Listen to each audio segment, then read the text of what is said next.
Brother Ben. Si Brother ano? Si Brother Rose.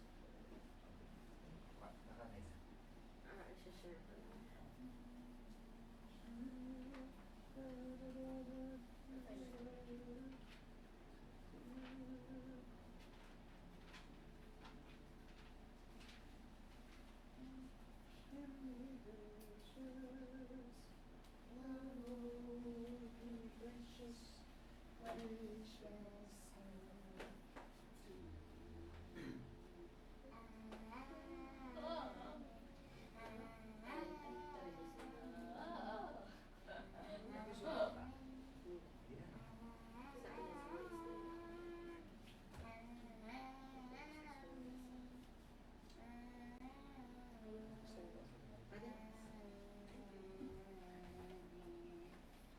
Okay, magandang umaga po sa lahat.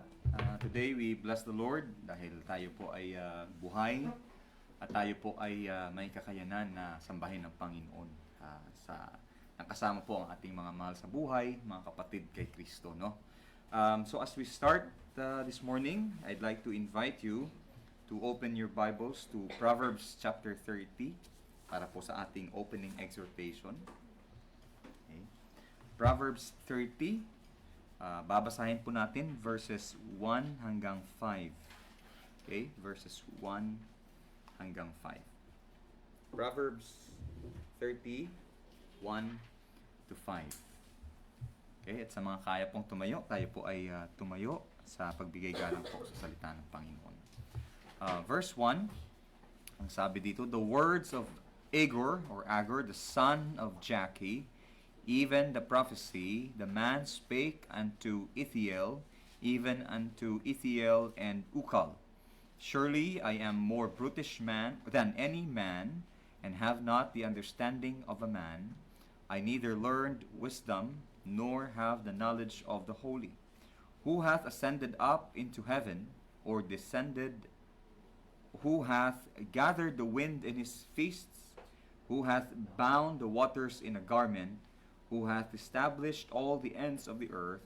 What is his name, and what is his son's name, if thou canst tell? Every word of God is pure.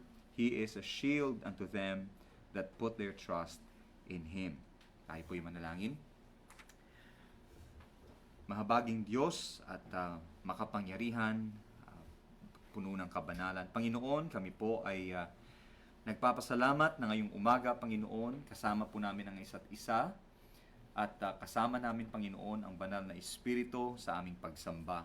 Nagpapasalamat kami, Panginoon, na sa gitna, Panginoon, ng kaguluhan ng mundong ito, sa gitna ng mga pagsubok, sa gitna, Panginoon, ng mga suliranin, kayo po ay tapat at patuloy, Panginoon, na gumagabay at sumasama sa inyong mga anak, Panginoon. Salamat dahil ang Diyos na aming pinagkakatiwalaan ay Diyos na namamahala sa buong sanlibutan, Diyos na hindi nagugulat, nabibigla, at Diyos na alam ang lahat ng pangyayari at Diyos na may hawak sa bawat bagay sa mundong ito.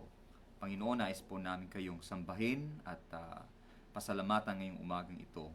At kung meron, Panginoon, kasalanan sa aming kalagitnaan at mga pagkakamali, Panginoon, kami po at ang buong simbahang ito ay humihingi ng kapatawaran. Pagpalain niyo, Panginoon, at tanggapin niyo ang pag-aawitan ng inyong mga anak ngayong umaga sa pangalan ni Jesus. Amen. Okay? Okay, magandang umaga po ulit. So sa binasa po natin, no, sa may Proverbs chapter 30, okay, I just want to encourage you dito po sa binasa natin. Ito pong si Agur o si Agur na binasa natin, no? Sabi diyan, the words of Agur, the son of Jakeh, or modern name ay Jake, okay, the son of Jake. In fact, ito pong pangalang ang expression po, the words of Agur, the son of Jakeh, ang pinaka-Hebrew translation po nito is the words of the collector, the son of the vomiter. You know, the son of the vomiter. Parang, di ba yung vomit ay yung pagsusuka. Pero hindi po pagsusuka ang sinasabi dito bilang pagsusuka ng pagkain o ng anuman, kundi yung paglabas po ng mga ng katalinuhan, ng karunungan. And so ang tatay, sabi dito, ay ang kanyang pananalita ay puno po ng karunungan, puno po ng wisdom, and yung kanyang anak na si Agor, siya naman po yung collector o yung gatherer. So it means, sabi niya, the words of the collector of wisdom, the son of the vomiter of wisdom. Okay? Ba ang ganda ng ganong relationship, no? Hindi lang maganda yung word, pero maganda po yung relationship between the father and the son, the father being the source of wisdom, and the son receiving with all his heart the wisdom from the father. Okay? Even the prophecy, the man spake unto Ithiel, even unto Ithiel and Ukal. Now, surely, sabi ni Agor, sabi niya, surely I am more brutish than any man. Okay? Yung kanya pong pagpapahayag ng kanyang humility, ng kanyang kababaang loob. Sabi niya, I am more brutish than any man and have not the understanding of a man. Now, pag sinabi mong brutish back then, ang ibig sabihin po niyan ay walang pinag-aralan. Okay? Na ibig sabihin na ang hinahangat po kasi ng mga tao noon ay aral ka sa salita ng Diyos, aral ka sa karunungan, and yet, ang pag-consider po ni Agor sa kanyang sarili ay sabi niya, I am worse, mas malala pa sa taong walang pinag-aralan. Although he is called the collector or the gatherer of wisdom, sabi niya, I consider myself more brutish or mas malala pa sa taong walang pinag-aralan. Which, kung mapapansin niyo, yung tao normally na mababa ang tingin niya sa sarili niya at merong kababaang loob, siya din yung taong madaling tumanggap ng karunungan. Okay? At ang taong tingin niya sa sarili niya ay punong-puno naman ng karunungan o punong-puno naman ng kaalaman, ito naman yung mga taong nire-reject agad yung mga bagay na kanyang naririnig kahit pa ito ay totoo. Okay? So it means to say that when you remain humble before God, the Lord really will bless you with wisdom. And he even said, sabi niya, I have not the understanding of a man. Ang word na man dito sa may verse 2, ang pinaka origin po niyan is the word Adam. So ang ibig sabihin ni Agor, sabi niya, and have not the wisdom of Adam. Alam niyo ba sa Biblia, next kay Solomon, ay isa po sa, I would say, isa sa pinakamatalinong tao sa mundo noon ay si Adam. Lahat ng hayop, di ba, paniniwala natin may mga animals na extinct, but during those times, all the animals were present. And the Bible says na lahat po ng mga hayop noon ay pinangalanan ni Adan. Siya ang nagbigay ng pangalan sa bawat hayop. Nakapila yung hayop siguro, or bawat tingin niya sa hayop, bibigyan niya ng pangalan. Okay? And only a man who has that, perfect knowledge, perfect capability could name every single animal. Hindi ko alam kung pinangalanan din ni Adan yung mga puno noon o lahat ng mga bagay na nakita niya. After all, siya yung naunang nilikha ng Panginoon.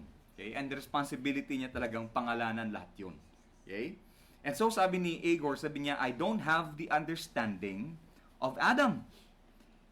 And in verse 3, I neither learned wisdom nor have the knowledge of the holy.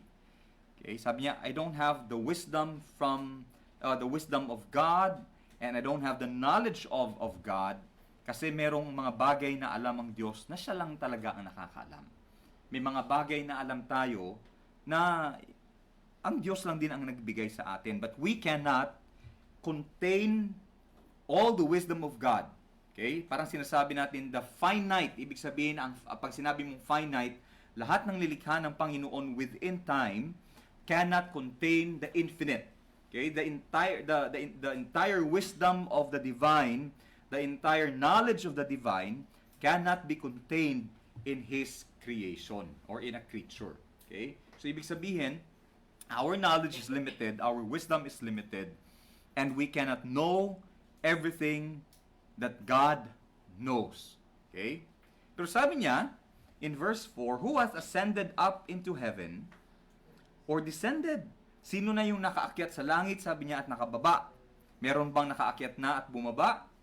Wala pang ganon. Kasi naalala nyo si Enoch, hindi siya dumaan sa kamatayan, kinuha siya ng Panginoon dahil siya po ay lumakad sa katuwiran. He walked with God.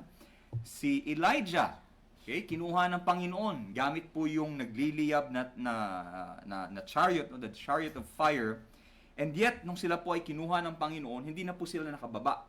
Hindi na sila pinabalik ng Panginoon dito. Kaya ang tanong ni Agor, sabi niya, meron bang nakaakyat na? Okay? Na pumaroon sa kalangitan at bumaba pa. Walang ganun. But there's only one.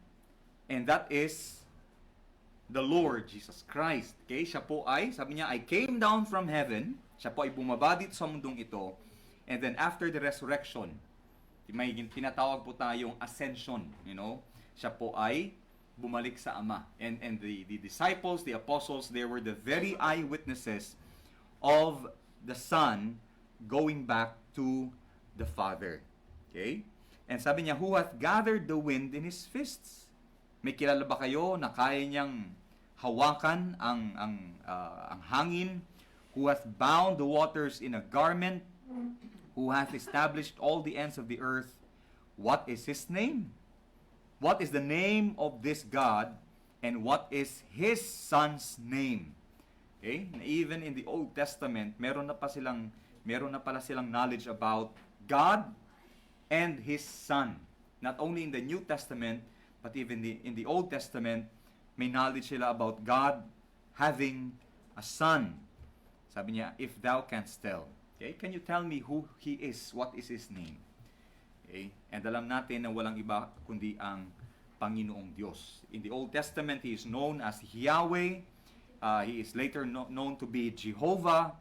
And we today know him as God. Okay? At ang kanyang anak ay pumarito sa mundong ito para makilala po natin yung Ama. Now, because of that, in verse 5, last verse for our exhortation, sabi niya, every word of God is pure. Okay? In contrast to the words of man having lies. Okay? Sabi ng Biblia, let God be true and every man a liar. Ibig sabihin, yung pananalita natin, yung katotohanan natin, kapag ito po ay kinumpara mo sa katotohanan ng Diyos, okay? Magmumukha po tayong sinungaling. Okay? But with God, there are no traces of lies. Wala pong untruthfulness in God. The Word of God is pure. Okay? The Word of God is pure. At dahil ang Diyos ay hindi nagsisinungaling, at ang salita ng Panginoon ay tapat. Sabi niya, He is a shield unto them that put their trust in Him. Okay? Mapagkakatiwalaan mo ba ang taong maya-maya ay binabago yung kanyang sinasabi?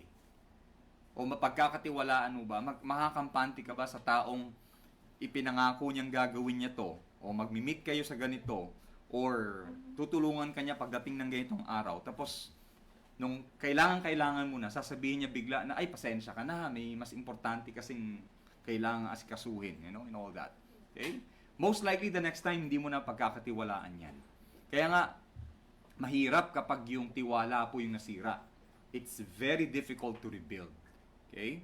But here, the Bible says that since God is pure, or God's word is pure, God is faithful, then you can run to Him. Okay, you can find shelter in Him, under His wings. You can find shield in Him, and you have to put your trust in the Lord. Okay, trust in the Lord. That's why in Proverbs chapter 3, sinasabi po dyan, you trust in the Lord with all thine heart, and lean not unto thine own understanding. In all thy ways acknowledge Him, and He shall direct thy path. Okay, so today sa atin pong pagsamba, inaanyayahan ko pong lahat. Na unang-una po, let us put on the attitude of humility. Okay? Huwag tayong humarap sa Panginoon with the attitude na, ay, alam ko na yan. Okay? Lalo mamaya sa message natin, no? Yung about David and Goliath. Ilang beses nyo na pong napakinggan yan. Kahit ako, nahirapan akong gawa ng message kasi alam na natin lahat yan. You know, alam mo yung familiarity ba? Na yan yung kwento na si Goliath, giant, si David ay bata, tapos alam niyo yung kwento. Okay? But then again, hindi po nauubusan ng wisdom ang Panginoon. And so we come before Him today with the anticipation of fresh wisdom from His Word, and we come to Him today because we know that we can trust Him with our lives. Okay? Kaya po nating, o pwede po nating pagkatiwalaan ng Panginoon. Kaya tawagin ko po ang ating tagapagpaawit, si Brother Ethan.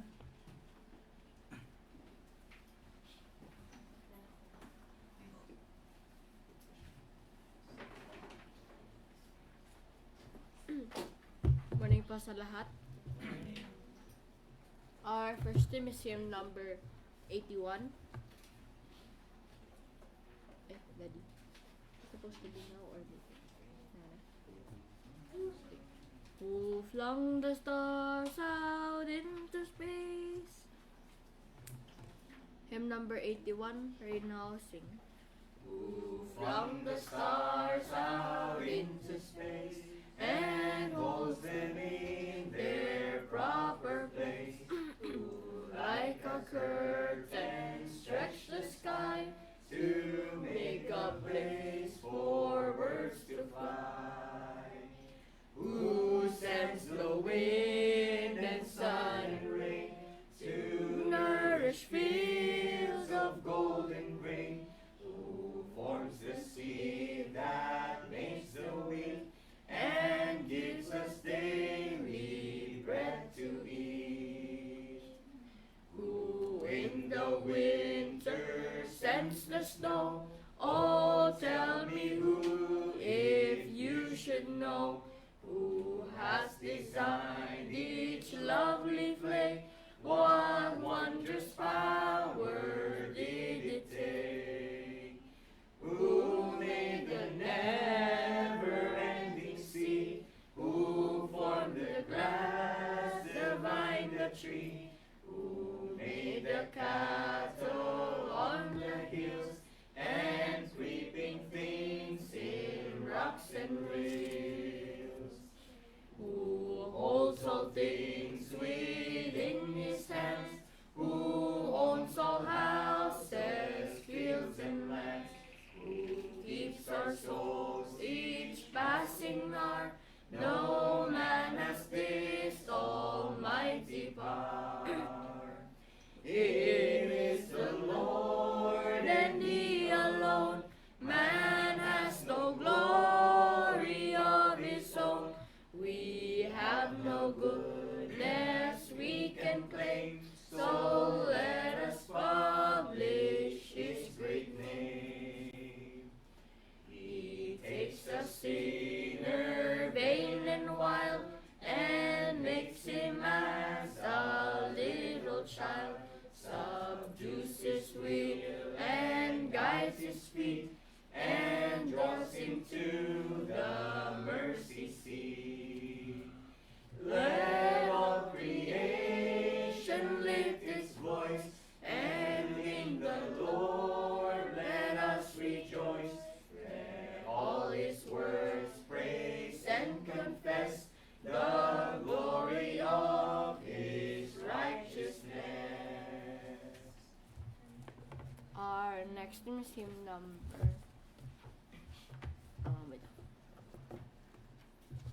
Hymn number 332. 332.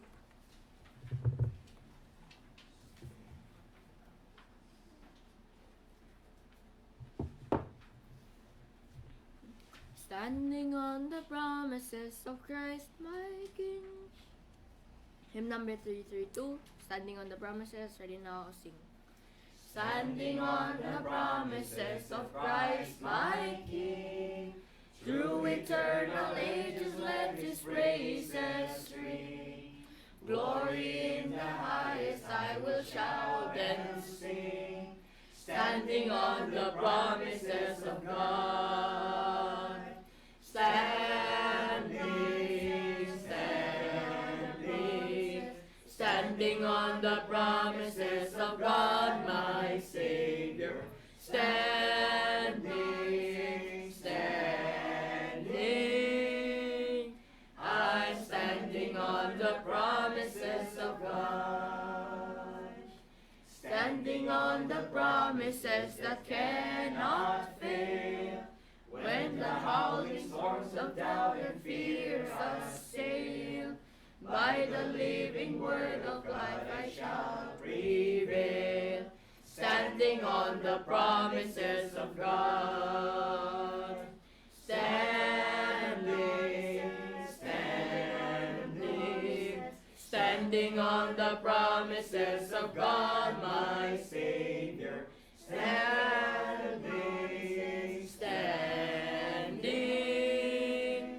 I'm standing on the promises of God. Standing on the promises of Christ my Lord, bound to Him eternally by love's strong cord, overcoming daily with the Spirit's sword, standing on the promises of God. Standing, standing, standing on the promises of God, my Savior. Standing, standing, I'm standing on the promises of God.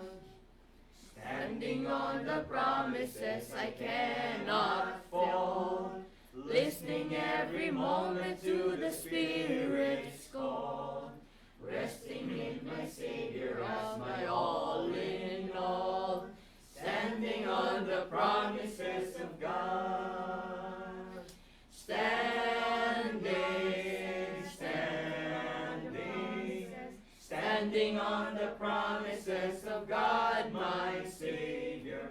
Standing, standing, I'm standing on the promises of God. Thank you, may call on Brother Liam for more hymns.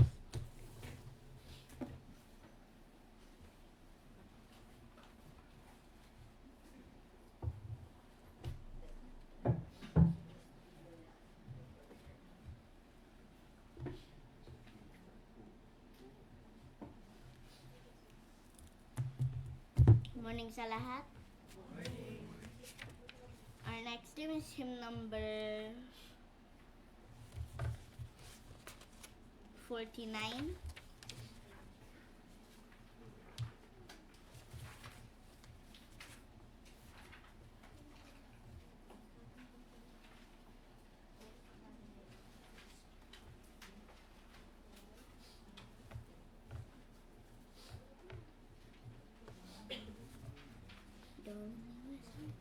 Hallelujah, praise Jehovah. Hymn number 49. Ready, sing. Hallelujah, praise Jehovah. From the heavens, praise His name. Praise Jehovah in the highest. All His angels praise proclaim. All His hosts together praise Him. Sun and moon and stars on high. Praise Him, all ye heaven, all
this great earth's judges all.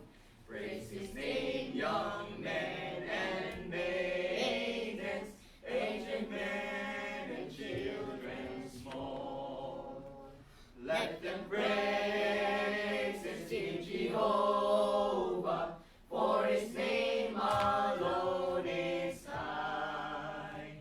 And his glory is exalted, and his glory is exalted, and his glory is exalted, far above the earth and sky. Our next hymn is hymn number 46.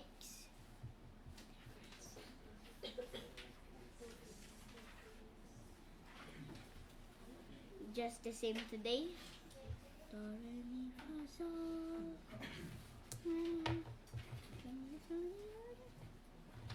When Moses and the Israelites.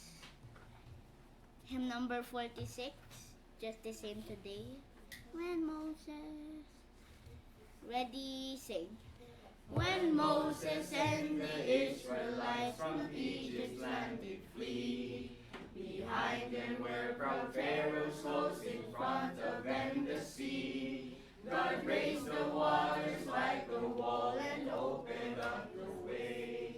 And the God that lived in the olden times It's just the same today. It's just the same today. It's just the same today. And the God that lived in the olden times, it's just the same today. When David and Goliath met the wrong against the right, the giant armed human strength and David with God's might. God sent a stone by David's sling, the giant low did lay. And the God that lived in the olden times is just the same today. He's just the same today. He's just the same today. And the God that lived in the olden times is just the same today. When Daniel, grateful to his God, would not bow down to man, and by his enemies was hurled into the lion's den, God shut the lions' mouths be red and robbed them of their prey. And the God that lived in the olden times is just the same today. He's just the same today. He's just the same today. And the God that lived in the olden times is just the same today. When Pentecost had fully come and fire from heaven did fall, the Savior breathed the Holy Ghost, baptized them one and all. 3,000 were converted and were added right away. And the God that lived in the olden times is just the same today. It's just the same today. It's just the same today. And the God that lived in the olden times is just the same today. Let's now call on Brother Ray for our scripture reading.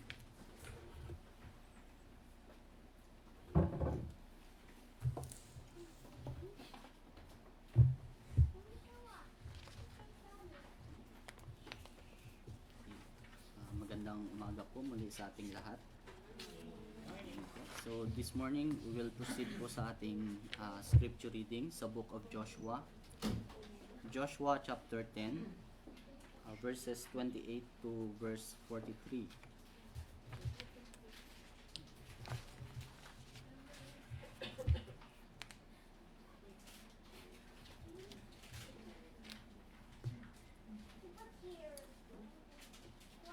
Okay, let's read them all together. No? Sa verse 28, and that day Joshua took Makkedah and smote it with the edge of the sword, and the king thereof he utterly destroyed, them and all the souls that therein.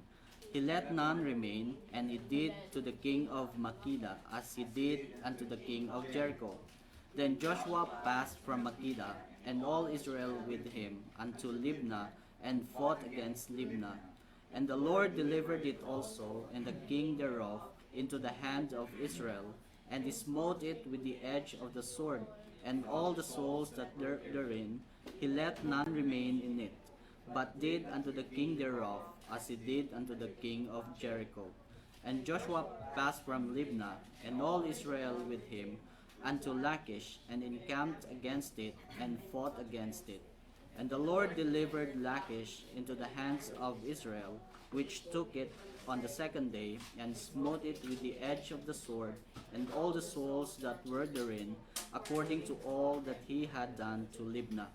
Then Horam king of Gezer came unto help Lachish, and Joshua smote him with his people, until he had left him none remaining. And from Lachish Joshua passed unto Eglon, and all Israel with him, and they encamped against it, and fought against it. And they took it on that day, and smote it with the edge of the sword, and all the souls that were therein he utterly destroyed that day, according to all that he had done to Lachish. And Joshua went up from Eglon, and all Israel with him, unto Hebron, and they fought against it, and they took it, and smote it with the edge of the sword, and the king thereof, and all the cities thereof, and all the souls that were therein.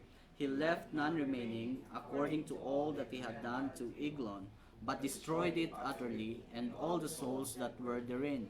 And Joshua returned, and all Israel with him, to Debir, and fought against it. And he took it, and the king thereof, and all the cities thereof, and they smote them with the edge of the sword, and utterly destroyed all the souls that were therein. He left none remaining, as he had done to Hebron, so he did it to Debir, and to the king thereof, as he had done also to Libnah and to her king. So Joshua smote all the country of the hills, and of the south, and of the vale, and of the springs, and all their kings. He left none remaining, but utterly destroyed all that breathed, as the Lord God of Israel commanded. And Joshua smote them from Kadesh Barnea, even unto Gaza, and all the country of Goshen, even unto Gibeon. And all these kings and their land did Joshua take at one time, because the Lord God of Israel fought for Israel. And Joshua returned, and all Israel with him, unto the camp to Gilgal. So, gusto ko lang po ibahagi sa atin yung gustong ituro ng binasa nating passage. So, this is a continuation of our scripture reading po sa Joshua chapter 10. No? So, sa verses 28 to 39, dito po mababasa natin na yung mga na conquer ni Joshua na mga city. So, there is Makkedah, and then there is Libnah, there is Lachish, Eglon, Hebron, and Debir. So, mapapansin din natin dito na paulit-ulit dito yung phrases na he left none remaining. So, this is a fulfillment po, kung maalala natin sa Deuteronomy chapter 7. And in there's also a phrase here that says, as the Lord commanded. So this is a commandment of the Lord na ubusin itong mga cities na ito and itong mga kalaban ng mga Israelites. So in verse 42 mababasa din natin diyan, sabi diyan, the Lord God of Israel fought for Israel. And then on the closing verse, there is a return to Gilgal ng mga Israelites po. So, unang bagay po na gusto kong i-share sa atin is that pagkatapos nitong miracle na pinakita ng Panginoon, you know, the sun that stood still, yung experience ng mga Israelites na visible na miracle galing sa Panginoon. Pero itong dito sa binasa natin po, walang cosmic signs, walang mga ganong miracles, walang mga prayers na nangyari or mga dramatic prayers na nangyari. all they did is to march from city to city to fight and then obey the commandments of God. And bilang mga mananampalataya ng Panginoon po, bilang mga believers, ito yung minsan yung kahinaan natin, no, na kapag yung wonders ng Panginoon or ang nagagawa ng Panginoon sa buhay natin ay parang hindi na natin siya nararamdaman, yung buhay natin ay parang nagiging ordinaryo na lang. Hindi na siya extraordinary para sa atin, and yung obedience natin nagiging ordinaryo na lang sa Panginoon. Kasi marami po yung pwedeng magsamba sa Panginoon dahil nakaka-experience sila ng mga miracles sa buhay nila, ng mga wonders, ng blessings ng Panginoon sa buhay nila. Pero kukunti lamang yung kayang manatili at kayang maging consistent sa pagsunod sa Panginoon kahit mawala po yun, or kahit mawala na ng effect sa kanila yung wonders and yung blessings ng Panginoon. Sabi nga po sa Luke chapter 16 verse 10, sabi diyan, "He that is faithful in that which is least is faithful also in much, and he that is unjust in the least is also unjust in much." So dito ay sinukat ng Panginoong Jesus yung spiritual maturity ng isang tagasunod sa kanya, na hindi po nababase sa mga dramatic experience ng isang Kristiyano ang kanyang pagiging mature pagdating sa spirituality, pero nakikita po ito sa consistency ng kanyang faithfulness. Maliit man yan or malaki man yung pinagkatiwala ng Panginoon, dapat consistent po yung faithfulness ng tagasunod ng Panginoon. Diyan po nakikita yung growth ng isang mananampalataya. It is proven in daily obedience, sa araw-araw na pagsunod po sa buhay natin, at hindi lamang po nababase sa emosyon natin na masaya tayo kaya susunod tayo sa Panginoon, o kaya naman malungkot tayo kaya ayaw na nating sumunod sa Panginoon. Hindi po doon nababase yun. So bilang mga Kristiyano po, kung tayo man ay naka-experience tayo po ba ay naka-experience ng revival sa Panginoon o naka-experience ng blessing ng Panginoon, then araw-araw dapat mas manalangin po tayo. Kung tayo man po sa trabaho natin naka-experience ng promotion o umunlad yung ating negosyo, then we need to remain humble. And if we experience answered prayers sa Panginoon po, dapat patuloy pa rin yung pagsunod natin sa Panginoon. So bakit sinasabi dito as the Lord commanded? Kasi po yung obedience ng mga Israelites, yung obedience natin, hindi po ito dapat na ito po dapat ay habit ng isang Kristiyano. Dapat araw-araw ay ginagawa niya ito as the Lord commanded. Hindi po siya nababase sa okasyon ng buhay natin o nababase sa sitwasyon ng buhay natin. Whether we are celebrating, we are mourning, we are in need, we should obey the Lord's commandments. And secondly po, gusto ko ring i-share sa atin yung makikita natin sa verse 42. So sabi diyan, "The Lord God of Israel fought for Israel." So dito po makikita natin na yung Israelites, they conquered cities, many cities yung na-conquer nila, natalo nila. Pero dito natin makikita na yung glory dapat ay ibabalik sa Panginoon. Yung praises dapat ay nasa Panginoon pa rin. And yung pride po, ito yung pumipigil sa isang mananampalataya, yung pagbalik ng puri sa Panginoon. Ito yung pumipigil or nagpo-protect sa isang mananampalataya against pride. So yung faith natin, it should be secured in God at hindi po sa sarili natin. Sabi po sa Colossians chapter 2 verse 15, sabi niya, "Having spoiled principalities and powers, he made a show of them openly, triumphing over them in it." So dito po pinakita na yung Panginoong Jesus ang siyang sabi dito, spoiled or siyang nag-disarm or nagpawalang bisa sa principalities and powers. Ito, ang sinasabing principalities and powers dito po, itong mga, itong kalaban natin na hindi natin kayang talunin ng tayo lang kasi these are the kind of powers that are out of this world. Ito yung kalaban natin. Ito yung tinalo ng Panginoong Hesus nung siya po ay pinako sa cross. Yung participation natin is obedience. Pwede tayong sumunod sa Panginoon. Pero ang Panginoong Hesus pa rin po yung nag-secure ng pagkapanalo nun sa kalaban na yun. So, in overcoming temptation, dapat yung isang Kristiyano ay lagi niyang iniisip na kapag nalalampasan niya yung isang temptation po, he is empowered by the grace of God through Jesus Christ. Kapag ang isang Kristiyano ay nagbabahagi ng katotohanan, he should always think that he is convicted by the Holy Spirit, hindi sa sarili niyang kakayahan.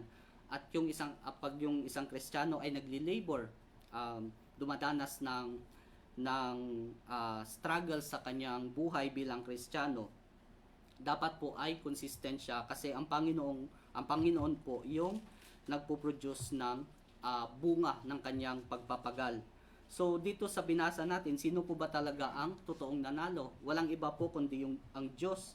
Itong mga Israelites po, they only walk the path that is already secured by God. Nag-participate po sila sa battle na naipanalo na ng Panginoong Diyos. And lastly po, sa verse 43, yung pagbalik ng mga Israelites at ni Joshua to Gilgal.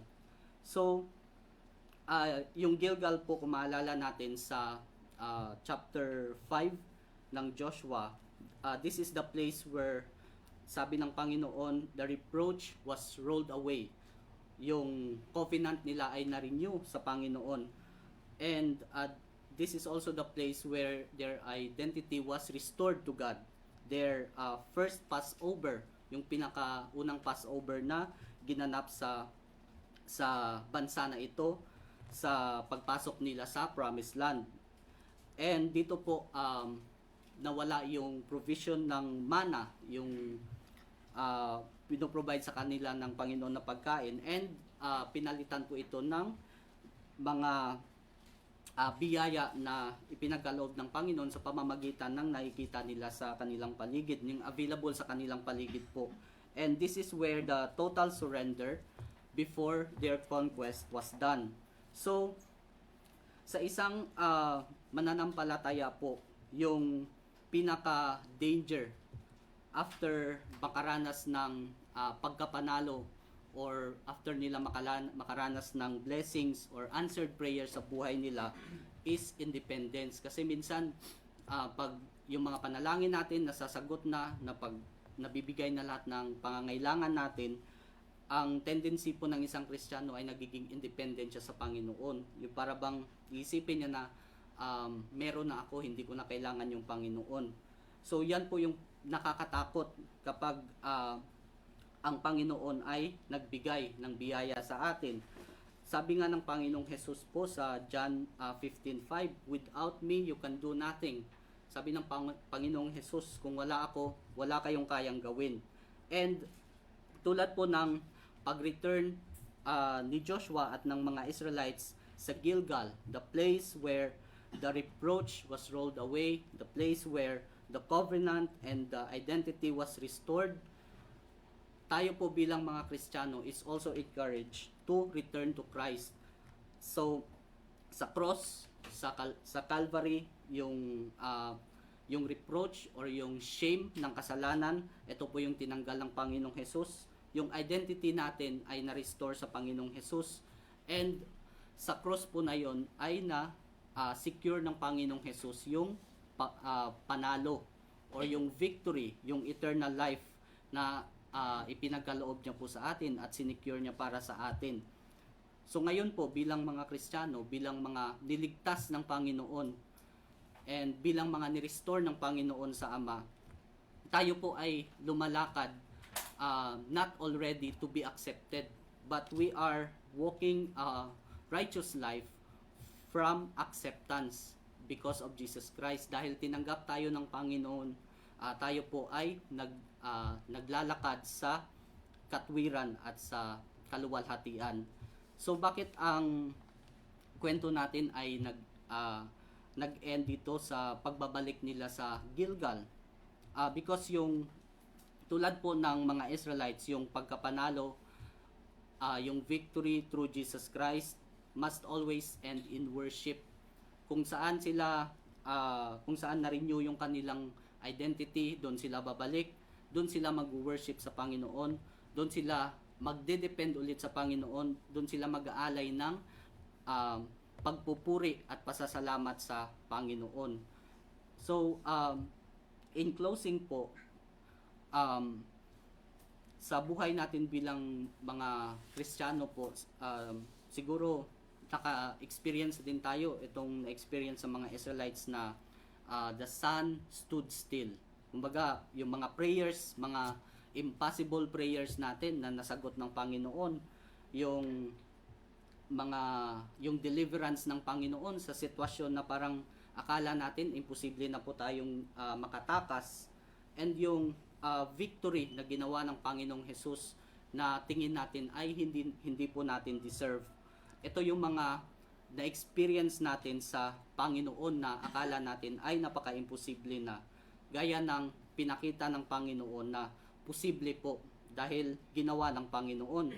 So, after that, after ng katotohanan na tayo ay niligtas kahit alam naman natin na hindi tayo deserve, after na magkaroon tayo ng eternal life kahit na alam natin na hindi natin kayang tanggapin yun sa sarili lang natin, there comes ordinary life of a Christian. Yung araw-araw na pagsunod, yung araw-araw na paglalakad, yung araw-araw na pananalangin pa rin sa Panginoon, at yung consistent na surrender sa Panginoon, o yung pag-surrender or pag-depend natin sa Panginoon. And dito po makikita kung yung faith natin, yung pananampalataya natin ay nagmamature ba or nawawala na dito sa mga ordinary na season ng buhay natin, after ng kaligtasan, after ng habag ng Panginoon. So, as Christians po, we are encouraged today na wag po tayong mag-pursue sa mga miracles, kung ano lang yung kamangha-mangha na pwede nating maranasan sa Panginoon. But as Christians, we should pursue consistent faithfulness. Dapat consistent yung pananampalataya. Huwag po tayong maghanap ng mga dramatic moments sa buhay natin, no? Yung mga medyo madrama na nakaka-lift up talaga ng spirit natin sa tingin natin, kundi yung i-pursue po natin dapat ay yung disiplinado na pagsunod sa kautusan ng Panginoon. And we should also walk faithfully kahit yung blessing ng Panginoon ay parang nagiging ordinary na lang para sa atin. Yung presence ng Panginoon ay parang nagiging ordinary na lang sa buhay natin. And lastly, we should refuse pride kapag yung Panginoon po ay nakipaglaban para sa atin. Kapag alam natin na naipanalo natin or nalampasan natin lahat ng mga pagsubok dahil ang Panginoon yung nakasama natin, iwasan po natin yung pride. Lagi pa rin po tayong bumalik sa Panginoon at sumunod sa Kanya at mag-depend po sa Kanya. So that's all I would like to share po. Before we proceed sa ating sermon, let's call on Brother Ethan for more hymns.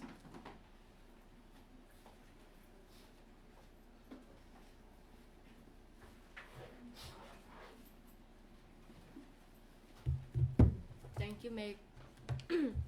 Our next hymn is hymn number 327. 327. Trust and Obey.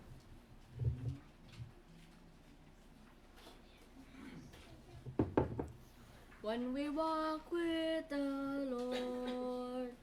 Hymn number 327. Ready? Trust and Obey. Ready now, sing. when we walk with the Lord in the light of His word. What a glory He sheds on our way. While we do His good will, He abides with us still, and with all who will trust and obey. Trust and obey, for there's no other way to be happy in Jesus, but to trust and obey. Not a shadow can rise, not a cloud in the skies, but His smile quickly drives it away. Not a doubt nor a fear, not a sigh nor a tear can abide when we trust and obey. Trust and obey, for there's no other way to be happy in Jesus, but to trust and obey. Not a burden we bear, not a sorrow we share, but our toil He doth richly repay. Not a grief nor a loss, not a frown nor a cross, but is blessed if we trust and obey. Trust and obey, for there's no other way to be happy in Jesus, but to trust and obey. Then in fellowship sweet, we will sit at His feet, or we'll walk by His side in the way. What He says we will do, where He sends we will go. Never fear, only trust and obey. Trust and obey, for there's no other way to be happy in Jesus, but to trust and obey. And you may call on Elder Dan for the sermon today.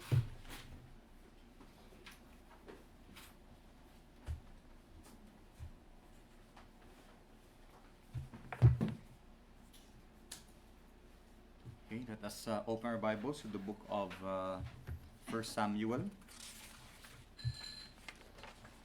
Okay, 1 Samuel chapter 17.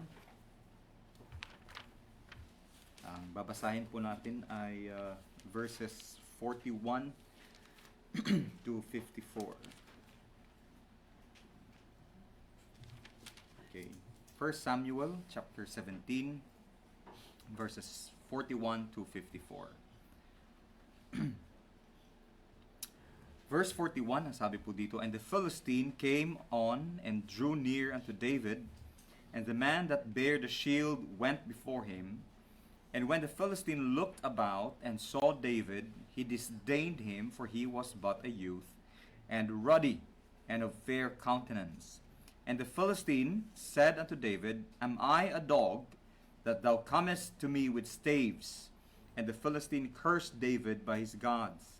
And the Philistine said to David, Come to me, and I will give thy flesh unto the fowls of the air, and to the beasts of the field. Then said David to the Philistine, Thou comest to me with a sword, and with a spear, and with a shield. But I come to thee in the name of the Lord of hosts, and the God of the armies of Israel, whom thou hast defied. This day shall be the Lord, this day will the Lord deliver thee into mine hand, and I will smite thee, and take thine head from thee, and I will give the carcasses of the host of the Philistines this day unto the fowls of the air, and to the wild beasts of the earth, and all the earth may know that there is a God in Israel.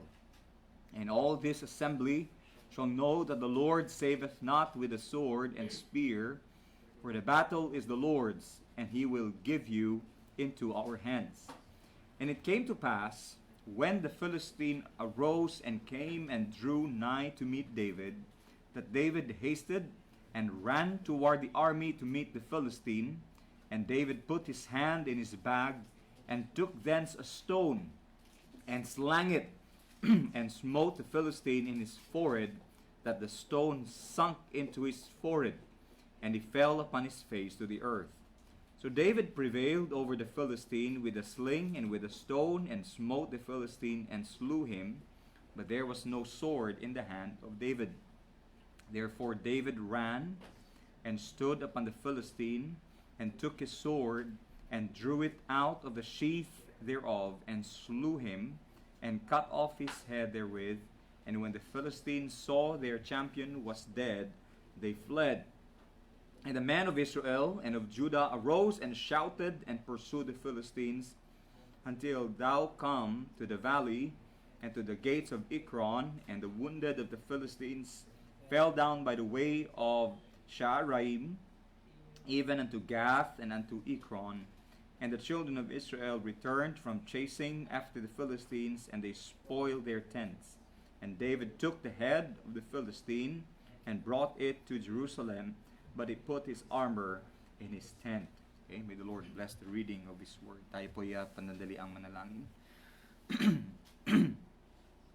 Panginoong Diyos, kami po ay nagpapasalamat na muli, Panginoon. Kami po ay nakapag-aral ng inyong salita. Panalangin namin, Panginoon, na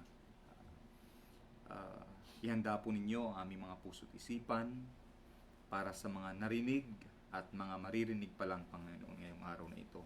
At nang hindi po masayang ang inyong salita, at magdala po ito, Panginoon, ng paglago sa aming mga espiritual na buhay, at higit sa lahat, Panginoon, ng pagbunga ng banal na espiritu upang kami, Panginoon, ay makapagdala ng kaluwalhatian sa inyong pangalan. Ito po ang aming panalangin sa pangalan ni Jesus. Amen. Okay. So, finally, tayo po ay dumating dito sa pinaka-inaabangan po nating yung sagupaan between the giant, the Philistine giant in the name of, or in the person of Goliath, and the unknown young boy of the Hebrews or the Israelites in the person of David. And I think, alam niyo naman po yung kwento, di ba? Kumuha ng bato si David, tumakbo, dala-dala yung bato, and then ginamit po yung sling, tinamaan sa ulo si Goliath, namatay si Goliath. Okay, pwede naman na tayo mag-proceed sa next na chapter. Sino pong hindi familiar sa kwento ni David and Goliath dito? Lahat kayo alam nyo, no? Sa cartoons, sa mga comics na pambata, kung saan-saan, sigurado na panood nyo na po ito. And I have to admit with you na it has been a challenge. Sabi ko, paano kaya gagawa ng mensahe ito? Because I think lahat ng pwedeng makuhang mensahe ay nagawa na po dito sa kwento ni David and Goliath, no? Sigurado marami na rin ang nag-struggle dito on how to approach the passage with fresh eyes and new insights so that we can provide fresh spiritual nourishment para po sa mga tupa ng Panginoon. But for the sake of those who are not familiar, I'll just describe Goliath again. Si Goliath po ay isang Philistine representing the Philistines, at ang kanyang height po ay nasa 9 feet and 6 inches. So again, itong ceiling ay 8 feet, dagdagan mo pa ng isa pa, tapos several inches, and that's the height of Goliath. Okay? And he's not yung parang katulad ng ibang matangkad na payatot na parang lipa rin ng hangin. This is a well-built warrior representing at laging nasa forefront po ng digmaan. And not only that he is a giant, but he is also covered in, at the time, ang pinakamatibay po na metal, which was brass or bronze sa panahon natin. Yung helmet niya, yung kanyang coat mail, yung kanyang protector sa kanyang shin, sa kanyang paa, yung kanyang javelin sa likod niya, yung kanyang spear, yung kanyang shield na kailangan pang merong magdala na separate na tao o na sundalo sa kanyang shield. And can you just compare that with the warriors or the soldiers of the Jews or the Israelites, na kahit yung ang kanilang pong hari na si King Saul, na mas matangkad, lahat ng mga nasasakupan niya ay hanggang balikat niya lang. Pero hindi po siya naglakas loob at wala pong naglakas loob na makidigma po or makipaglaban kay Goliath. And after 40 days, may naligaw, so to speak, no, na may naligaw po na isang bata na ang pangalan ay si David, na ang kanya pong binabantayan ay yung mga tupa ng kanyang mga magulang. However, there's more to him. Kasi nung kanya pong, dinala po siya kay King Saul, sabi niya, huwag kayong matakot. Sabi niya, and I'm not even afraid. Because with the help of God, sabi ni David, I have killed a lion and I have killed a bear. Okay? And not only that he just killed them, sabi ni David, ay hinawakan pa daw niya sa balbas ng, hinawakan niya yung balbas ng, o the beard of the lion, and he killed the lion with his own hands. Okay? And so because of that, sabi ni King Saul, anyway, wala naman na talagang iba na haharap kay Goliath. 40 days later, sabi niya, sige, hiramin mo yung armor ko. Kaya lang sabi ni David, hindi ko kaya to. I have not even tried it. I have not fought with it. Sabi niya, hindi ko pwedeng dalhin ito sa paikipaglaban kay Goliath. Until, finally, David and Goliath face off. So, face-to-face na po sila. And that's where we will start the sermon or the message today. Now, the title is there a God in Israel? Okay, meron bang Diyos sa Israel? Because the Philistines, ang pinaka-goal po ng mga Philistines, especially Goliath, is to prove to them that God had abandoned Israel. So that even in the hearts of the best soldiers, kahit yung pinakamagaling po nila na sundalo, ay hindi na po makikipaglaban kay Goliath because he wants them to believe that the Lord had already abandoned them. Dahil alam naman po nila na ang courage at ang lakas ng loob ng mga Israelites ay nanggagaling lamang po sa presensya ng Diyos. Nanggagaling lamang sa Ark of the Covenant, nanggagaling lamang sa presensya ng Panginoon. And Goliath made them believe that God had abandoned Israel. But is there truly a God in Israel? Now, you might even think, kung makapangyarihan ng Panginoon, di ba, hinati niya siya ang lumikha ng buong daigdig. Hinati niya yung dagat. Okay? Nagpaulan siya ng manna from heaven. Kaya niya magpalabas ng tubig galing sa isa-isang bato. Hindi ba kayang basta na lang padalhan ng kidlat ng Panginoon, si Goliath, para naman sana matapos na yung kwento. Okay? Hindi ba pwedeng idaan na lang ng Panginoon sa ganun? Okay? Why all the drama? Bakit kailangan pa ng ganung kwento? Now, by the way, just to clarify, yung word na drama, hindi po yan drama na parang telenovela, yung pinapanood nyo na Korean novela o yung drama ng Pilipinas. Pag sinabing drama, ang word na drama comes from the word action. Ibig sabihin, kung ano yung nakasulat, you have to act it out. You have to perform it. So when I say, what's with all the drama in the story? Hindi ba pwedeng bigla lang namatay si Goliath? Why do we have to go through the details? Pastor, alam na namin yung kwentong yan. Later on, I will give you the answer because I believe it is very important that the Lord gives us fresh eyes on how we approach this story. Okay? So we'll start with verse 41. Sa verse 41, mapapansin po ninyo, okay, ang sabi po dyan, the Philistine came on and drew near unto David, and the man that bare the shield went before him. Okay, lumingon po itong si Goliath. At baka most likely nahirapan pa siyang hanapin si David dahil nga maliit na bata. And it seems that Goliath was actually insulted by the appearance and the preparations of David, because he said he's just a youth. He despised him. Hinamak po niya si David. Sabi niya, you're a boy. Okay? You are good to look at. Magandang pogi ka na bata, but you are not a soldier. You are supposed to be in a commercial, not in the battlefield. So he felt insulted. Even to the point in verse 43, sabi niya, am I a dog? Do you think I'm a dog that you come to me with a stick? Or that you come to me with sticks? Sabi niya kay David. And the Philistine cursed David by his gods. Okay, so he was insulted. He cursed David. He threatened David. But you know, one thing that David knew was that yung mga sumpa po ng kalaban, kapag ang Diyos ay nasa iyong panig, o kapag ikaw ay nasa panig ng Panginoon, no curse, no evil wishes would work against the child of God. Kaya minsan nagtatanong kayo, Pastor, pwede bang tablan ang isang Kristiyano o yung anak ng Diyos ng mga mambabarang, ng mga sumpa, ng kung ano-ano pang mga, yung may manika, na, yung may karayom? Hindi ko naman kayo pagbibintangan na marunong kayo niyan. Sabihin niyo lang, pangkukulam yon, di ba? Di ba, pwede, Pastor, tatablan ba? I don't think. Okay? I don't think na tatablan po ng kapangyarihan ng kadiliman ang isang anak ng Diyos.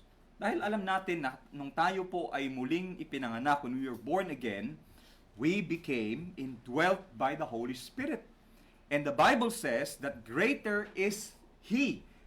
Mas makapangyarihan, greater is the God who is in you than the God of the world. So David knew that. No curse from Dagon, no curse from Ashtaroth or kung sino man ang pwedeng umepekto kay David. And he also knew, sabi ni David, the Lord created me, the Lord is the one who formed me, at alam ni David na ang kanyang buhay ay nasa kamay ng Diyos. And as long as God has a purpose for His child, the Lord will preserve His child. Okay? Hanggat may paggagamitan ang Panginoon sa atin, hanggat tayo po ay gagamitin ng Panginoon sa paglilingkod, tayo po ay iingatan ng Panginoon. Okay? Now, in verses 45 to 47, okay? Kasi sabi ni Goliath sa may verse 44, sabi niya, you come to me. Kaya halika rito at ipapakain ko yung laman mo sa mga ibon ng kalangitan ng himpapawid at ipapakain ko sa mga ligaw na hayop. Okay? Ganun ang treatment ni Goliath kay David.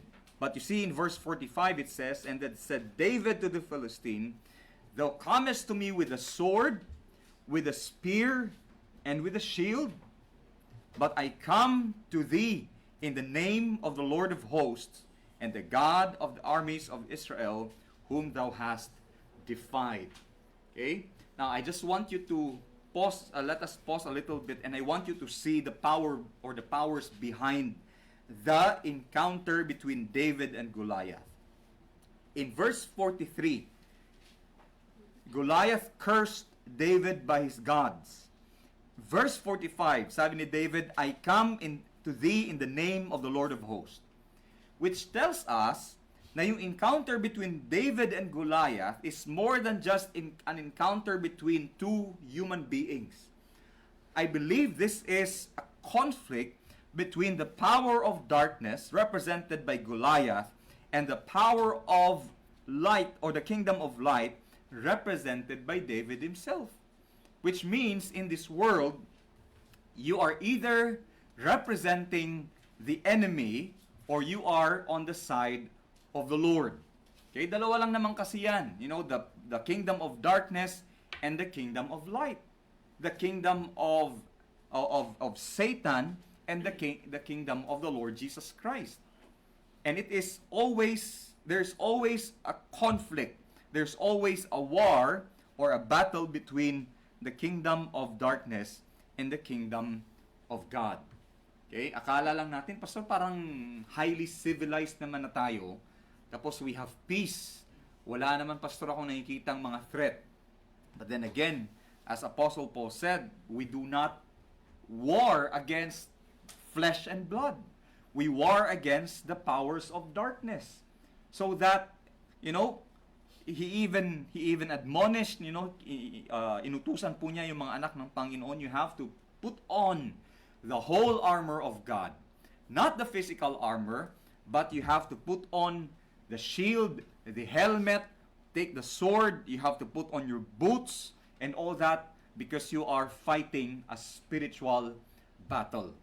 Okay? You may have peace in the community, but there is an ongoing, tuloy-tuloy po, ang digmaan at ang conflict between Satan and the children of God. Okay? And you have to be aware of that. Now, in the next verse, sabi sa may verse 4 to 6, this day will the Lord deliver thee into mine hand. Okay? I am not the one, sabi ni David, hindi ako ang tatalo sa iyo, pero sabi niya, ang Diyos mismo ang magbibigay ng buhay mo. Okay? Ang Diyos mismo, the Lord Himself will deliver thee into mine hand, and I will smite thee, and I will take thine head from thee. Okay? Take note, ang threat kanina ni David, sabi niya, I will give your flesh to the fowls of the air, I will give you to the beasts of the field. Very generic, which happens naman talaga sa bawat sundalo na namamatay sa digmaan.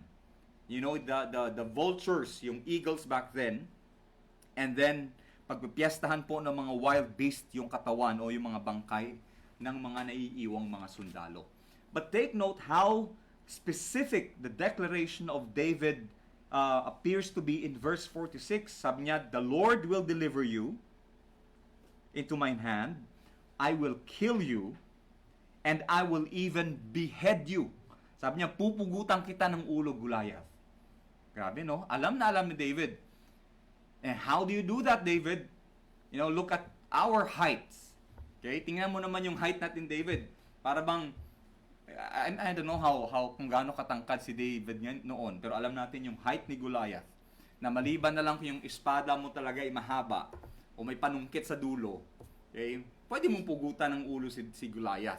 Okay? But you see, David was very much knowledgeable by faith how that the Lord would deliver Goliath into his hands. Sabi niya, and I will give your remains, sabi niya, I'll give your carcasses, the carcasses of the Philistines. Hindi lang ikaw, David. Sabi niya, hindi lang ikaw, Goliath, sabi niya. Lahat ng mga kasama mo, Goliath, ipapakain ng Panginoon sa mga bultore, sabi niya, to the vultures or the fowls of the air, to the wild beasts of the earth, that all the earth may know that there is a God in Israel. Okay? Very, very specific. Para bang sinasabi ni David, it is as good as done. Okay? Dinidescribe ko na sa iyo, Goliath, anong mangyayari sa iyo at lahat ng mga kasamahan mo. Okay? Now, take note. In verse 47. Sabi niya, and all this assembly shall know that the Lord saveth not with the sword and spear, for the battle is the Lord's, and He will give you into our hands. Okay? He will give you into our hands.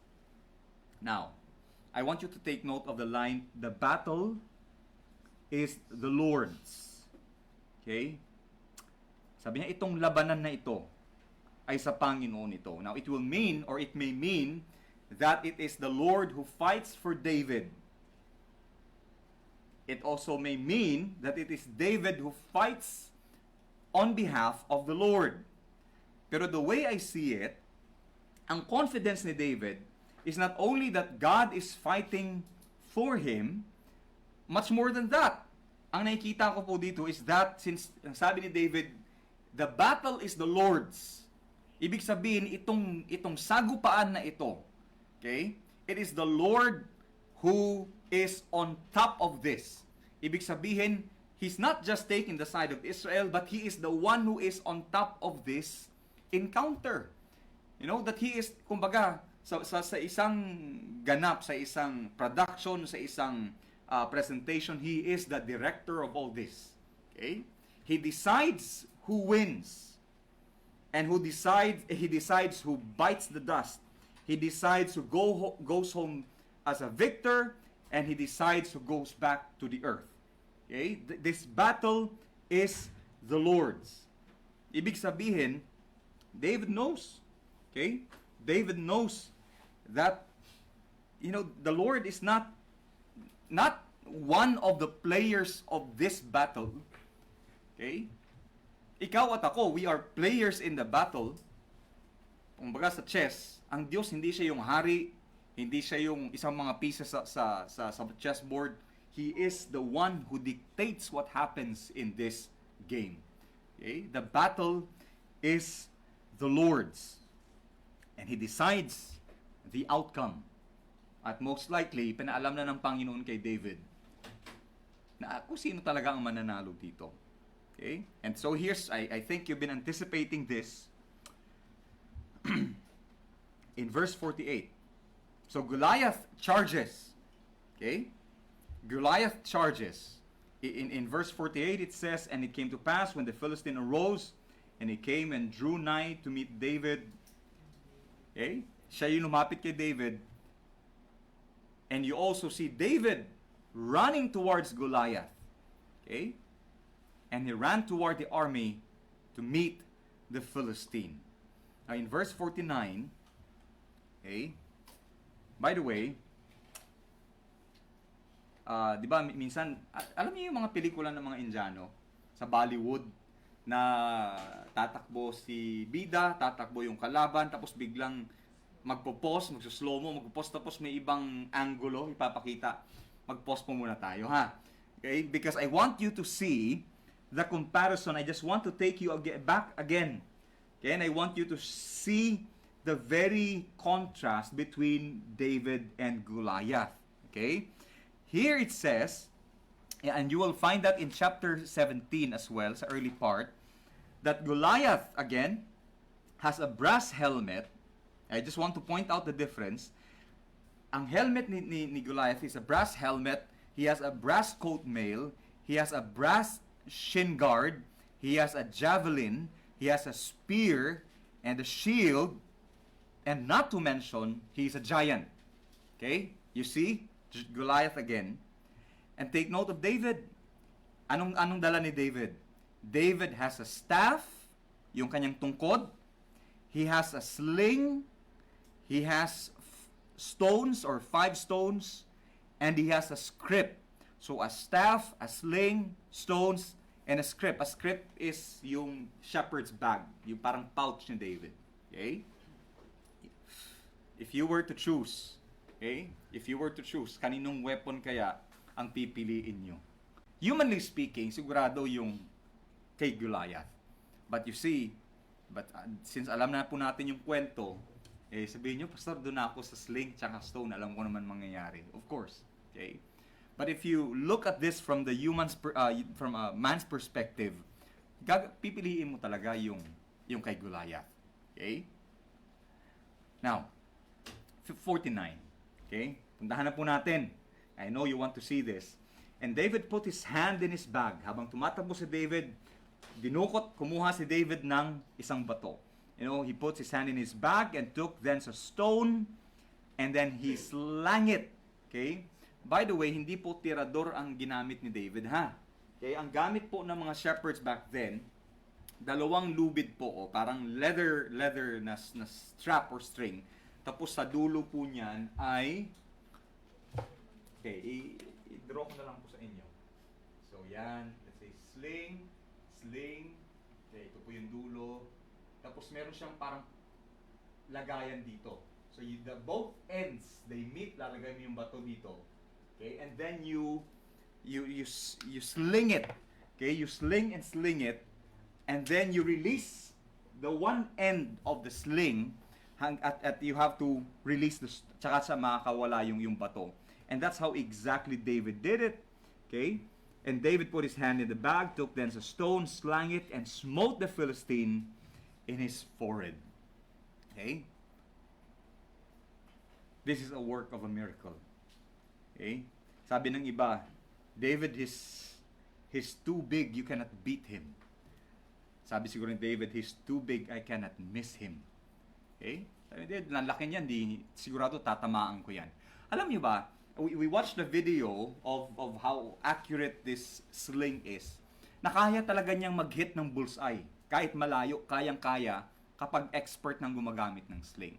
But then again, you have to remember that the helmet, na may helmet na suot si Goliath. Okay? And most likely, there's a small space dito sa forehead ni Goliath kasi hindi naman pwedeng takpan yung buong mukha. So most likely, merong maliit na gap dito. And that's exactly where the stone went into. Okay? And then it says, and the stone sunk into his forehead. Okay? Sa sobrang lakas. Okay? Sa sobrang lakas, bumaon po yung bato. Okay? Sa forehead ni Goliath. At kung malakas yung pagkakatama, di ba, normally pag tinamaan ka, dapat bubulagta ka patalikod, yung pabagsak na ganun. But if you notice, it says, okay, the stone sunk into his forehead and he fell upon his face to the earth. So bumaon yung bato, tapos pag ganun pa yung bagsak ni Goliath, lalong bumaon yung bato. Okay? Now, these are small details that we should not miss. Because sa size ni Goliath, dapat yung bagsak niya talaga pag ganun, kasi ang tama dito. But then you see, padapa siya. And that, I believe, really did something that put an end to the life of Goliath. Okay? Alam niyo ba sa mga heroes back then, gusto talaga nila na sila ay mamatay sa digmaan. Okay? Kahit sa mga sundalo. But can you just imagine yung reputation ni Goliath at yung naging yung mga anak ni Goliath kung meron siya o yung mga pamilya ni Goliath kung meron man, how that they would embarrassingly tell their families kung paanong namatay si Goliath in the hand of a shepherd boy with a stone and a sling and the stone hitting his forehead. Okay? Ganun-ganun lang. Okay? Ganun-ganun lang. And you see, it's because of the power of God. Kung napapansin po ninyo, kung napapansin nyo lang po, no, sa bawat tao na ginagamit ng Panginoon, when the Lord decided to use David and si Saul, di ba? Pinasuot po niya yung kanyang armor at yung kanyang weapon ay pinagamit po niya kay David. Kung mapapansin nyo, sabi ni David, hindi ko pwedeng gamitin ito. Instead, David decided to use something that he was already familiar with. Okay? As a shepherd, ang ginamit niya kung ano yung nakasanayan niya. And I believe when the Lord calls us to serve Him, anumang calling yan, pagiging pastor, song leader, ministry nyo sa work nyo, ministry nyo sa community, wherever the Lord would use you, hindi kayo tatawagin ng Panginoon at pipiliting gawin yung mga bagay na hindi siya innate sa inyo. Ibig sabihin, hindi ipapagawa ng Panginoon sa inyong mga bagay na hindi kayo equipped na gamitin yun. Okay? He will use you through the things that you are already familiar with. In the same way that God used David using the things that he was already familiar with. Okay? The sling, the stone, the script, and all that. And I think that's something na bawat isa po sa atin, dapat alamin natin yan. Kasi ang Panginoon, sa bawat anak niya, na idinadagdag niya sa katawan ni Kristo, lagi niya binibigyan ng gift yan. Laging merong giftedness na tinatawag sa Biblia at banal na espiritu ang nagbibigay niyan. Alamin natin, Panginoon, ano kaya yung gift na ibinigay niyo sa akin para gamitin ko naman po para sa paglilingkod ko sa inyo. Kasi hindi lang naman po preaching ang gift. May gift po sa pag-encourage. 'Di ba? Sa Biblia, merong tinatawag na the son of consolation. Merong giftedness sa pagbibigay, merong giftedness sa pagpananalangin, merong giftedness sa paglilingkod. Whatever it is, for sure, nasa inyo na po yan. And the question is, number one, are you honing it? Are you improving it? Are you identifying it para para ma-improve mo siya? At kung na-improve na po siya, ang tanong dyan ay ginagamit po ba natin yan sa paglilingkod sa Panginoon? Okay? We all have gifts from the Holy Spirit. We all have a purpose in the body of Christ. Okay? Now, verse 7. By the way, I just want to point out one more thing before we proceed. In the list of the instruments of David kanina, di ba? May sling, may staff, may sling, may stones, may script. Sabi ko, galing na sumulat nito. Lahat nag-start sa S. Di ba? But kung napapansin nyo, ginamit yung sling, ginamit yung script, pinaglagyan ng bato, ginamit yung bato. Napapansin nyo, hindi nagamit ni David yung staff, yung kanyang tungkod. Okay? Did you notice that? In Psalm 23, sabi ni David, sabi niya, "The Lord is my shepherd, I shall not want." And then later on, sabi niya, "Thy rod and thy staff, they comfort me." Ang pastol po, dalawa ang hawak niya. Yung rod, medyo maiksi lang po yan. Tapos ito yung ginagamit niya pang laban po sa mga wild animals. Yung staff, normally ito po yung may ano sa dulo. Ito po yung ginagamit niya pang guide sa mga tupa pag medyo naliligaw ng landas, medyo gagamitin yung hook para bumalik po yung tupa sa linya. And David did not use the shepherd's staff against Goliath. Why? I believe because yung staff, okay, the way that sinabi ni David later on, "Thy rod and thy staff, they comfort me." Sabi niya, ang iyong tungkod, Panginoon, ang siyang umaaliw sa akin. And I believe David did not use the instrument that was only for the sheep, okay, against the enemy. Which means that when the Lord equips us, we should know when to use and when not to use whatever the Lord has given us. Okay? Goliath was an enemy. He did not need comfort. Goliath was an enemy. He did not need guidance. Okay? He did not need the staff. What he needed was an end to his defiance against the king, the king of the host of the Lord of hosts. Okay? Now, verse 50 to 51. Verse 50, "So David prevailed over the Philistine with a sling and stone and smote the Philistine and slew him." Okay? Parang may tongue twister dito yung writer, no? He prevailed over him with a sling, with a stone, and smote him and slew him, but there was no sword. Okay? There was no sword. I believe for the first time, David needed a sword. Okay? There was no sword. Pastor, patay na si Goliath, ba't kailangan pang pugutan ng ulo? Kasi yun yung sinabi ng Panginoon kay David. Diba? Verse 46, sabi ni David, "And I will," sabi niya, "I will take thine head from thee." Okay? And for them, there's no way to verify to the Philistines and to the Israelites on both camps. There was no way to check. Hindi na pwedeng puntahan si Goliath, i-check yung pulse niya o i-check heartbeat, buhay pa ba yan o ano, kasi bato yung tumama sa ulo, baka naman bukol lang or buhay pa. And so David had to demonstrate before the very assemblies, before the Philistines and the Israelites, that here's your, sabi to the Philistines, "Here's your champion," sabi niya. In verse 51, David ran and stood upon the Philistine and took his sword. Can you imagine how heavy the sword was? Okay? At bata si David, tapos kinakaladkad pa niya, no? Hinihila niya yung sword. "And drew it out of the sheath thereof, and slew him, and cut off his head therewith. And behold, the Philistines saw their champion was dead.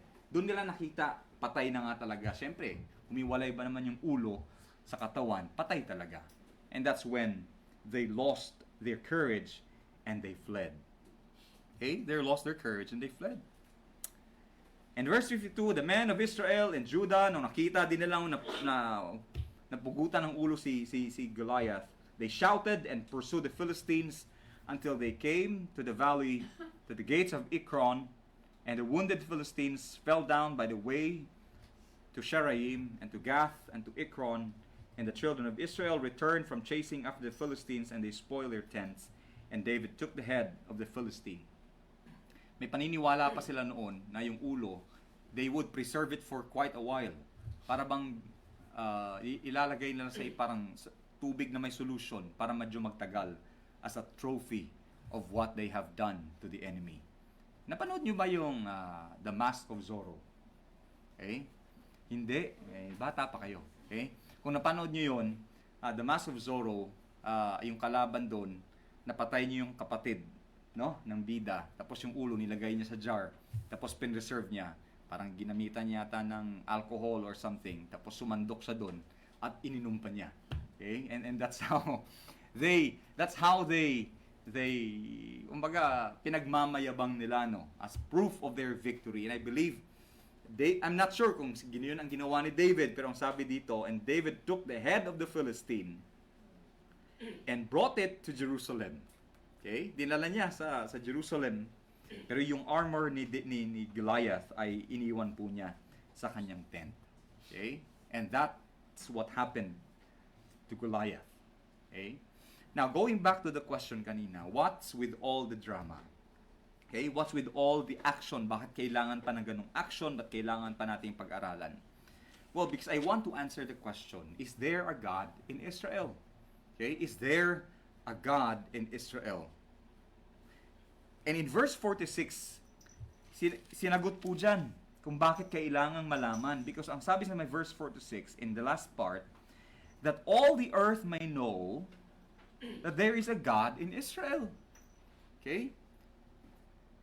Perhaps yung mga taong nakapaligid po doon, and even the Israelites themselves, started to question and started to doubt if there was truly a God in Israel.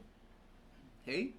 And in verse 47, sabi ni David, I have to do this so that all this assembly should know or shall know that the Lord saveth not with his sword and spear, for the battle is the Lord's, and he will give you into our hands. Sabi niya, and all this assembly, he was trying to encourage by sending David and by showing the battle between David and Goliath. The Lord was encouraging the Israelites, the assembly, that there is a God in Israel and that he works differently. Okay? There is a God in Israel, which means he is true and faithful to his covenant with Israel. Okay? Dahil nangako po ang Panginoon sa Israel na siya ang magliligtas, and by showing this, a young boy without any experience in an actual battle against the enemy, the Lord proved to Israel that he is still with Israel. And when he said that I will never leave you and I will never forsake you. Okay? And when and sabi ni David, the Lord saveth not with sword or spear, which means that he is not a player in the action. He does not act like the rest in the action, but that God is above and beyond this drama. He is above and beyond this action. Okay? Hindi siya yung parang mga, kung napag-aralan po ninyo yung Greek mythology, lalo na po sa Iliad and Odyssey, yung unang sagupaan po ng mga Trojans at ng mga Greeks. Okay? Alam niyo po ba sa kwentong yon, okay, napag-aralan namin ng high school ito, na yung mga gods and goddesses ng mga Greeks, okay, nahati po sila. Yung iba ay pumanig po sa mga Trojans, yung iba po ay pumanig sa mga Israelites. Okay? And mga Greeks. Okay? And that you would notice na nakikialam yung mga gods and goddesses on the sides of the Trojans, and the gods and the goddesses on the side of the Greeks, doon po sa digma ang nangyari. Okay?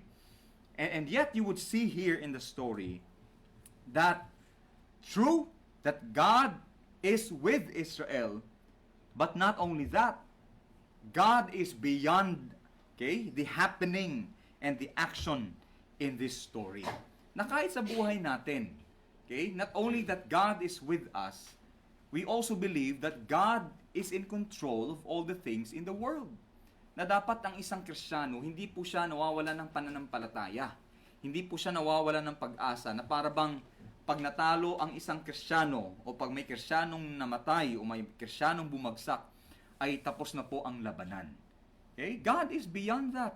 God is above and beyond, okay, the things that happen around us. And so because of that, I'd like to direct this question to all of us. Yung question na, is there a God in Israel? I'd like to ask the question as well, is there a God in our church? Okay? Is there a God in our church?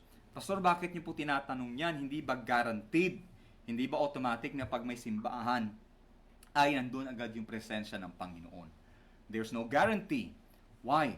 Because in the book of Revelation, may sinasabi ang Panginoon Jesucristo na kapag hindi nila tinalikuran yung kanilang mga ginagawa sa loob ng simbahan, yung maling paniniwala, yung mga maling ginagawa, sila po ay tatalikuran at iiwan ng Panginoon. His divine and His blessing, divine presence and His blessing upon the church would no longer abide if they would not repent of their sins. So my question is there a God in our church? Ang Diyos lamang ba ang sentro ng ating pagsamba? Okay? Ang Diyos lamang ba ang sinasamba ng ating simbahan? Tinatanggap ba natin yung salita ng Diyos? At tayo ba ay tumatayo doon sa katotohanan ng salita ng Panginoon? Is the church governed and directed by the Holy Scriptures alone? Okay? Kasi dapat pag sinabi mong ikaw ay simbahan ng Diyos, dapat salita lang ng Diyos ang umiiral dyan at naghahari dyan sa loob ng simbahan. Okay? Also, if there is a God in your church, does the church strive to pursue the purity of the church? Okay? Ang simbahan ba na yan ay nagsusumikap na mapanatili yung katotohanan, yung purity, yung integrity. You know, does the church strive to be pure before the Lord our God? Kasi kung merong kasalanan at hindi natin siya ina-address katulad sa simbahan sa Corinto in the book of 1 Corinthians. Okay, pag merong kasalanan at hindi po siya ina-address, hindi po siya dinidil, then we will not be guaranteed the blessing and the presence of the Lord Jesus Christ being the chief shepherd. Okay? Ang simbahan ba ay nananatiling matuwid at pure? When the world around us observes us, do they see a God-centered church? Nakikita po ninyo yung mga simbahan ngayon sa New York, simbahan sa Australia, simbahan kung saan-saan man, na yung simbahan po nila ay performance-based na. Okay, punong-puno ng performances. May nagdadala pa nga ng stormtrooper sa loob ng simbahan. Nagdadala pa ng celebrity performer sa loob ng simbahan. Yung pastor, merong parang zipline. Yung pastor, bumababa siya, na meron siyang harness, tapos bumababa siya sa stage na alam mo, with all the performances. And when that happens, you know that church is no longer God-centered church. That church is no longer Christ-centered church. That church may be centered in improving its finances, in improving its name, improving its reputation, but it's no longer a God-centered church. Okay? Another question I would like to ask, is there a God in our homes? Okay? Is there a God in your home? Is God in your home? Because our homes may be centered on academics. Our homes may be centered on accomplishments. Our homes may be centered on professions. Ang kulang ay God is not the center of the home. Okay? Is He the center and the king of your home? Tanungin yung mga anak, yung mga bata sa tahanan, yung asawa, who is the center of the home? Okay? Who is the center of the home? Malalaman yun pag tinanong niyo yung mga anak. Huwag niyong tanungin yung tatay. Sigurado tatay sabi, oo naman, Diyos ang sentro ng aming tahanan. Tanungin niyo yung mga anak. Okay? Malalaman niyo kung sino ang sentro ng isang tahanan. Is your home an extension of the kingdom of God? Paano mo masasabi, Pastor?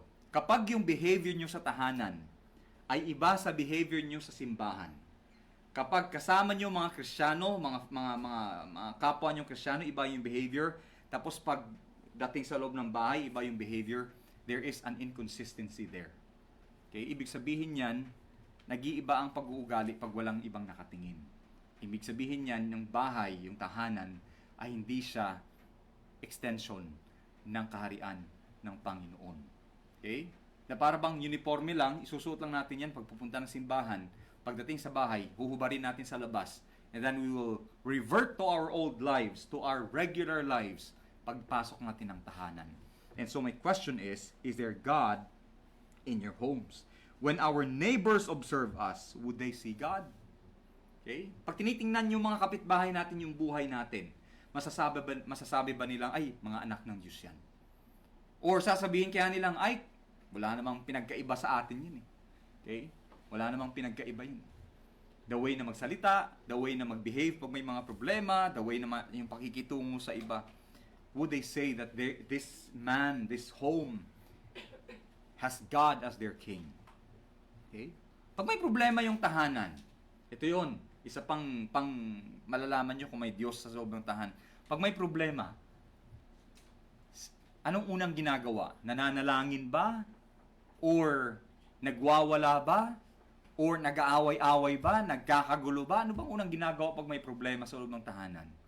When the family sits down, they gather together, and they start praying to God, trusting the Lord, alam nyo mayroong Diyos sa tahanan na yan. Okay? Is there God in our homes? And lastly, is there a God in our personal lives? Okay? Iba naman kasi ang behavior natin pag wala ng ibang nakatingin. Kapag nalalayo tayo sa pamilya natin, nag-iiba. Okay? Iba na.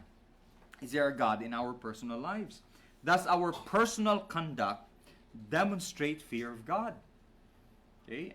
Does our personal lives demonstrate fear of God? Kapag ikaw lang mag-isa, what would you do? Do you still fear God? Okay? Do you still concern yourselves with the heavenly things? Ano bang ginagawa mo pag walang ibang nakatingin? Diyan mo masusukat yan. If there is God in that person's life. Okay? Yung kabanalan ba ng Panginoon, nakikita ba sa buhay natin? Sa trabaho, sa paaralan, sa mga kaibigan. Okay? Itong mundo nag-celebrate ng Valentine's Day. And most likely, may mga kahalayan, may mga kasalanan, immoralidad na namang nangyari. Did the world see you differently when the world flooded the path of immorality? Okay? Is there also godly integrity? Kasi ang integrity, nasusukat yan pag walang ibang nakatingin. Pag walang supervision, pag walang nagmamonitor, integrity is at stake. Okay? And when we have personal troubles, do we personally trust and hope in the Lord? Kapag meron kang mga personal na problema na ayaw mong ibahagi sa mga magulang mo, ayaw mong i-share sa mga kapwa mo, mga employees or anuman, minsan nga medyo nag-aalangan kang i-share sa church because ayaw mo namang ma-burden yung church. Do you go to the Lord Jesus Christ for help? Okay? When you have personal troubles, is there God in your life? And finally, do our friends and co-workers, children, husband or wife see God in us? Okay? Ito pa, Gusto niyo malaman kung yung pastor o yung asawa ng pastor o yung mga miyembro sa simbahan na yan, mga magulang ay may Diyos, tanungin niyo yung mga anak nila. Okay? Magandang tanungin. One time, tanungin niyo si Ethan and Liam. Okay? Hindi po ako nagmamayabang. Gusto ko lang din makuha niyo yung... Pero huwag niyo pong ipaalam sa akin, baka matakot eh. Okay? Tanungin niyo one time. Tanungin niyo din yung mga anak ng iba. Okay? And you will see how they conduct their personal lives. Okay? Na-encourage niya ako doon nung one time nag-share ang isang tatay, ito daw yung mga na-observe ng anak nila. Sabi ko, grabe no, ganyang edad nag-o-observe pala. Okay?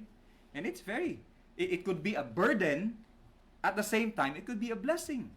Because kung maging maayos po yung behavior natin, yung conduct natin, we walk in the truth and we walk in the word of God, may malalaman mo, ang isa sa pinakamalaking blessing na pwede mong ibigay sa anak mo ay yung makita niya na merong godly example sa isang tahanan.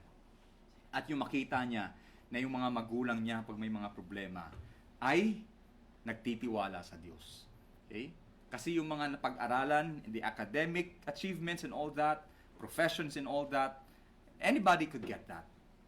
But only a few can learn to trust the Lord with their lives, with all their minds and hearts and souls. Okay? And so at the end of the day, is there a God in our church? Is there a God in our family? Is there a God in our personal lives? Okay? One day we will stand before God and we will be accountable. Okay? Whether the world sees God in our house, in our church, and in our lives. Okay? Tayo po'y manalangin.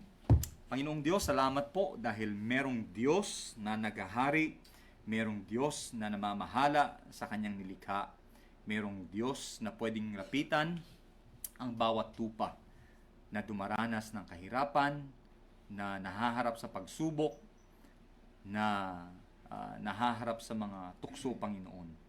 Merong Diyos na may malasakit sa kanyang mga anak.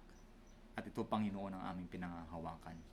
Maraming salamat, Panginoon, sa presensya ng bawat isa, lalong-lalo na, Panginoon, sa basbas ng banal na Espiritu at sa presensya ng aming Panginoon Kristo. Kung saan sinabi niya nung nasaan ang 2 o 3 na nagtipon sa kanyang pangalan, siya ay kasama ng kanyang mga tupa. Pagpalain niyo, Panginoon, ang aming mga gagawin pa sa araw na ito. Pagpalain niyo, Panginoon, ang inyong salita sa exhortation, scripture reading, sa sermon, Panginoon, na hindi masayang kundi magdala ng pagbubunga sa aming buhay, sa aming spirituality, Panginoon. Salamat, Panginoon, sa lahat ng biyaya. Ito po ang aming panalangin, pasasalamat sa pangalan ni Jesus. Amen. Okay, tayo po tumayo at awitin ang ating closing hymn. Sa hymnal natin, ang hymn number yun? The Lord bless you. 499. Okay. Hindi pa po familiar. Okay? Let's sing our closing hymn. The Lord bless you and keep you.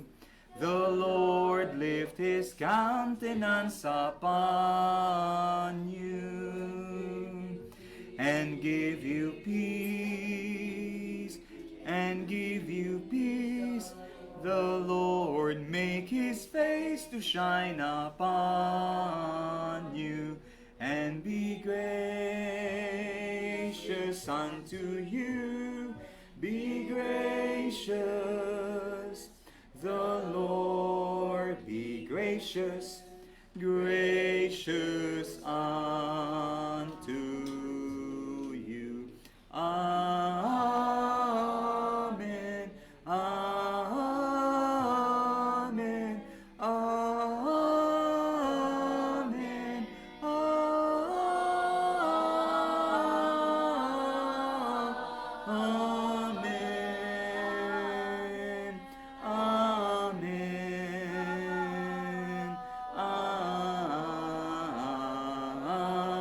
Amen.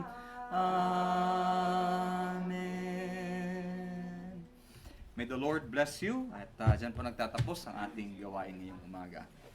Just an announcement po, no? Right after lunch, I'd like to